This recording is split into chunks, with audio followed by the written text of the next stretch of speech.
এটা হচ্ছে একটা রক্তচোষা প্রতিষ্ঠান। এখানে যেই বাচ্চারা কোচিং করে তাদেরকে আদর করে।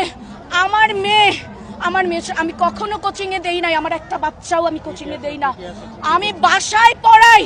আমার মেয়ে বারবার যে বলে আম্মু আম্মু আমারে কোচিং এ দাও। যারা কোচিং করে তাদেরকে আদর করে, যারা কোচিং না করে তাদেরকে আদর করে না। আমি বাধ্য হয়ে আমার ময়না পাখিটারে কোচিং এ দিছি ভাই। ও তো মারা গেছে আমার চোখের সামনে ভাই। যখন প্লেনটা পড়ছে আমি দৌড় দিয়ে আসছি, আমার সামনে দেখছি দাও দাও করে আগুন জ্বলে। হুমকি দিছে যে আপনি এত কথা কেন বলেন, আপনার বাচ্চাকে কিন্তু তুলে নিয়ে যাব, একটা মারা গেছে না আর একটারে উঠায় নিয়ে যাব। এই কথাও আমাকে ফোনে বলা হয়েছে। আমাকে বারবার বলে আপনি আসেন আমাদের সাথে বসেন। কেন বসবো? আমি স্কুলে আমার ময়না পাখিটারে দিয়ে যাই নাই। আমি ওই ময়না পাখিটারে কয়লার টুকরা 6 দিনে পাই নাই।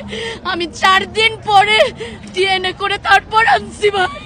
আপনারা কি এটার বিচার করবেন না? কেন করবেন না? আপনারা কি কথা বলবেন না?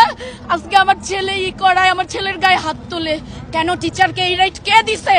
আমি নুরুন নবীর বিচার চাই, আমি মাইলস্টোন বন্ধ করতে চাই।